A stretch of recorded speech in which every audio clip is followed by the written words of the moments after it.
Yes, children, this is the second video of the chapter 4. Now, after watching first video, you have to see this and understand. Till here, I explained you. Now, soon the first man prayed for a house. First demand उसकी क्या थी? Food के लिए. Second demand was for a wife and third demand for house, clothes, more food. Soon the first man prayed for a house, clothes, more food. The next day, अगले दिन, like magic, जैसे जादू हो गया हो, all of these were given to him. सभी कुछ उसे दे दिया गया. However, फिर भी the second man still had nothing. Second man के पास कुछ नहीं था. Finally, आखिर में the first man prayed for a ship. आखिर में पहले व्यक्ति ने प्रार्थना की किसके लिए? शिप के लिए. सो दैट इसीलिए ही एंड हिज वाइफ, वो और उसकी पत्नी, कुड लीव द आइलैंड, छोड़ सकते थे क्या आइलैंड. इन द मॉर्निंग, सुबह में, he found a ship docked at his side of the island. अगली सुबह ही फाउंड अ शिप, उसने पाया एक जहाज को सहारा देने के लिए उसके आइलैंड की तरफ. The first man boarded means चढ़ना. The first man boarded the ship, पहला व्यक्ति शिप पर चढ़ने लगा विद हिज वाइफ, अपनी पत्नी के साथ, एंड डिसाइडेड टू लीव, और निर्णय करा लीव करने का, छोड़ने का, the second man on the island, दूसरे व्यक्ति को उस आइलैंड पर.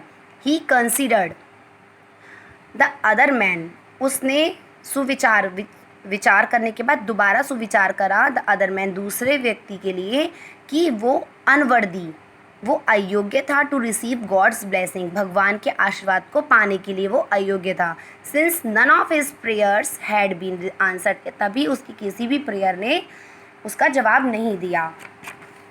As the ship was about to leave, जैसे ही वो जहाज वहाँ से चलने लगा, द फर्स्ट मैन हियर्ड, पहले व्यक्ति ने सुना, हियर्ड में सुनना, एक आवाज़ फ्रॉम हेवन, स्वर्ग से. Why are you leaving your companion on the island? Companion means साथी. Why are you leaving? Why means क्यों तुम छोड़ रहे हो अपने साथी को आइलैंड पर. My blessings are mine alone. मेरा आशीर्वाद, मेरी blessings केवल अकेले, alone means अकेले मेरी है. Since I was the one, मैं केवल एक ही हूँ, who prayed for them, जिसने इस चीज़ की प्रार्थना करी. The first man answered, पहले व्यक्ति ने कहा, His prayers were all unanswered and so he does not deserve anything. उसकी किसी भी प्रार्थना ने आंसर नहीं दिया, इसीलिए वो किसी भी चीज़ के योग्य नहीं है. You are mistaken. The voice rebuked him. Rebuked means scold, डांटना. You are mistaken. तुम गलती कर रहे हो. एक आवाज़ आई उसे डांटते हुए. He had only one prayer. उसकी केवल एक ही प्रार्थना थी. Which I answered, जिसका मैंने आंसर दिया. If not for that, you would not have received any of my blessing. यदि उसकी वो प्रार्थना नहीं होती, you would not have, तुम्हें कुछ भी नहीं मिलता, तुम कुछ भी नहीं रिसीव कर पाते. Any of my blessing, मेरे आशीर्वाद के रूप में.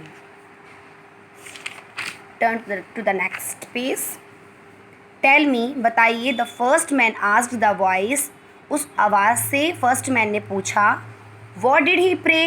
उसकी क्या प्रार्थना थी, क्या उसने प्रेयर करी थी. For that I should owe him anything, जिसके अलावा मुझे कुछ नहीं मिलता. He prayed that all your prayers be answered. उसकी प्रार्थना ये थी कि जो भी तुम प्रार्थना करो उन सब का जवाब तुम्हें मिले. He prayed that all your prayers be answered, कि उसकी पहली प्रार्थना यही थी कि तुम जो भी कुछ मांगो तुम्हें वो मिले. For all we know, हम सभी जानते हैं, our blessings are not the fruits of our prayers alone, कि हमें जो आशीर्वाद मिलता है, हमें जो फल मिलता है, वो केवल हमारी ही अकेले की प्रार्थनाएं नहीं होती हैं, but those of another praying for us, लेकिन उन सब की होती है जो हमारे लिए प्रे करते हैं, जो हमारे लिए प्रार्थना करते हैं. Very important line is this children. हम अपने जीवन में जो भी कुछ बनते हैं, जो भी कुछ हमें मिलता है, हम ये समझते हैं कि वो हमारे करने का फल है. ऐसा नहीं है। हमारे माता पिता, हमारे टीचर्स, हमारे बड़ों के आशीर्वाद वो सबका करना होता है। उन सब के द्वारा ही, उन सब के आशीर्वाद के द्वारा ही हमें सब कुछ मिलता है। ठीक है। Now few questions are there. First, is it good to cheat a friend? Tell me, क्या आपको अपने दोस्त के साथ चीट करनी चाहिए? नो ना। Second is a clever person always successful? क्या एक क्लेवर, चतुर इंसान हमेशा सक्सेसफुल होता है? नो ना।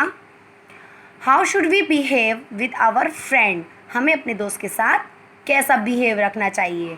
फ्रेंडली, काइंडफुल, जेनरसिटी, है ना? Don't be cheat with your friend. So your chapter is complete. You watch this both parts of video, watch again and try to understand this video, and in the next video I will explain you exercises of this chapter. So read it. Good day. Bye.